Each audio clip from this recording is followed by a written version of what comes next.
Welcome everyone, my name's John, animator here at Duke and Duck, and today on this episode of Ooh I Like That, I am joined by... Hello, everybody. My name is Eri Hashimoto. I'm an illustrator here at Duke and Duck.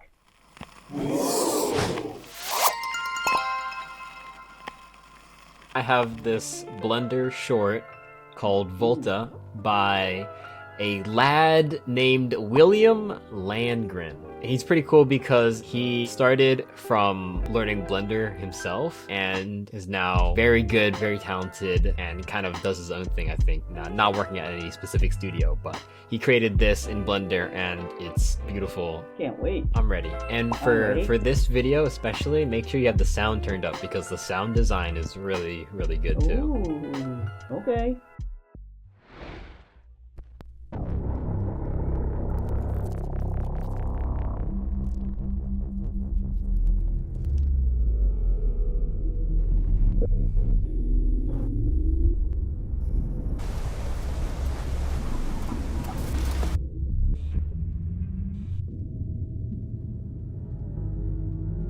Kind of like really had a lot of the cinematic devices of film noir in it as well, like the shifting of the shadows and like creating drama into each composition. Learning something like this, like I mentioned before, I'm pretty sure he started from the classic Blender donut. If you know about learning 3D, everybody starts by modeling a donut, and now we are here.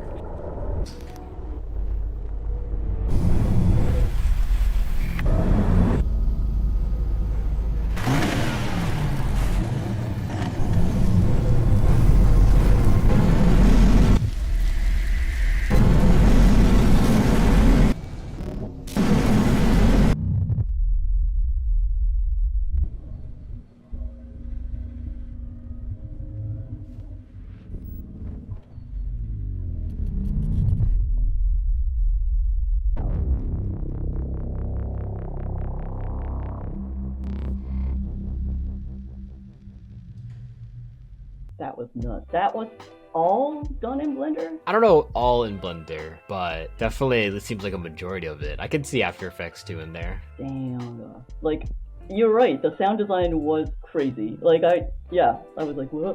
Like, I was almost like quaking in my chair. Yeah, the main draw of the piece that it was like really telling like a nice like story, even though it's very like abstract in the way like it tells it. It's not really like a clear story, but you definitely get a beginning, a middle, and like a resolution, and that's really powered also by the sound design. You really get a sense that you're revving up to something. Yeah, like the big reveal, like. Oof. Yeah, and the sound of the engine as it's like charging. Oof. The textures and everything, like I really like the grittiness of the textures and like kind of like the whole vibe that it gives. Like, was that done in Blender or After Effects? I would say that is probably After Effects. There's so much like information, especially in the beginning. It's really like things flashing on screen. I would say that would probably be After Effects. Yeah, I forgot to mention, but I don't know if it's by the time he made this or just in general, but he's like 16, so you can tell he got a great future ahead of him in the visual arts department. My gosh, like how I can't even wrap my brain around that. Yeah, I didn't even know that I wanted to do animation when I was 16. No, I was just trying to survive my daily life of just being 16. This definitely shows though like clear sense of like drive. another pun intended. But you can definitely see the hard work and the effort. That's another reason that I love this piece.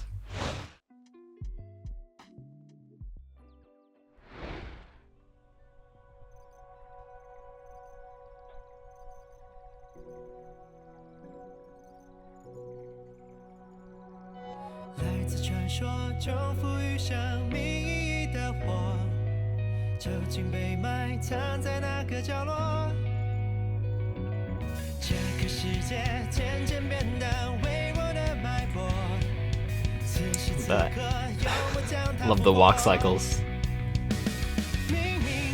Asian kids have to go through the crazy entrance exam. Each time they go up like to different school, like elementary to middle school to high school to university. And so these are really intense times where you have to basically drop everything just to entirely dedicate your complete time to studying. And I like that how like, his passion of like animating gets buried. And so although you may be forced to like kind of lose sight of your dream, but it's like it's always there underneath everything.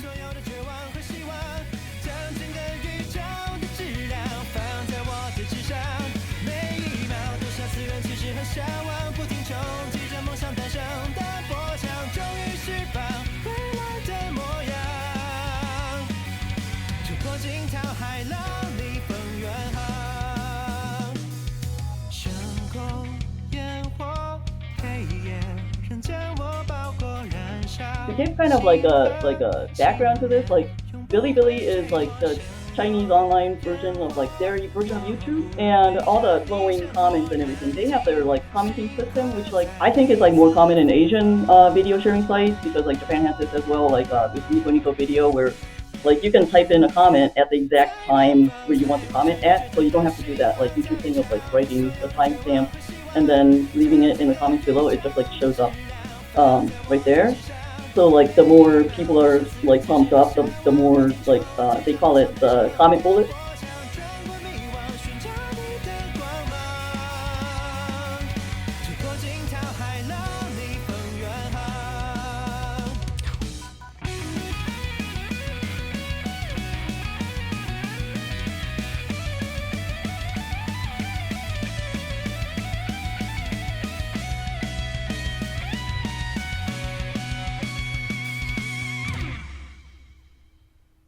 Looking back on this video now, it's like definitely nostalgic in a way. Yeah, and it's like, if you kind of like look through that right around like 30 seconds, like he's a manga kid and so am I, you know what I mean? Like all these doodles that you make on your test, like I did that too, and I came into the field of animation like kind of late in the game, like because I took my major like in college for illustration, and my background is like illustration and graphic design.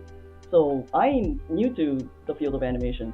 Before you kind of settle and start working like into your own work more deeply, like you do go through like a myriad of different styles and play around with that. It's like, yeah, the journey, dude, the journey. The journey. I remember the journey so much. I'm still in the journey. We're all still always in the journey, but like I'm thinking back to like my early days of like art. The stuff I make now looks absolutely nothing like the stuff I used to make. The Katya, the drag queen, like she said something very insightful. It's like, if you're not cringing at your past work, it could mean that you're not making any progress. So don't be ashamed of being cringy in the past. Good point. For my last piece, I am bringing to you Wind by Dana Sync. I don't know much about them either, except I know this is kind of like a concept of animation that they make, like they made more than one of, and you'll know what I mean when you watch it. But they have a couple of these, and they're all pretty cool. So it helped me get hooked on the animation bug. All right. It's just a nice little piece. It's simple, but it's very enjoyable.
That was so cool. I wasn't expecting the ending, Yeah. like how it animates into a dancer. That's so cool. Because I was like looking at the thing turning, and I was like, that's a leg, and I was like, oh, that's kind of neat. And but like, oh man, that was unexpected. Yeah, and I think what's kind of neat about it is it's an animation, but it's like a double animation because each scene is like a frame. And so you got, when it's slowed down, you can see like these little contraptions, but when it's sped up, you can see the dancer, which I just think is a really cool reveal and a fun concept that I really like. And it's, like I said, it's really simple, but like done well. It's just such a treat, I'd say. Trusting the process, it's so hard to do. It's like, because like you're kind of like, especially in the exploration phase, like it's a lot of fun, but like there's a lot of doubt too. It's just like, am I going the right way? And then like, like if you go off on a completely different way, but like there were some things that you did in that like leeway, or like the like kind of like taking a different course that you did in the past that comes into play later on. So the entire process, I'm glad you like that video, Eddie. I really like that. But you know what else I like? This show. I hope you enjoyed this episode of Ooh, I Like That. Brought to you by John and Eddie. See you next week.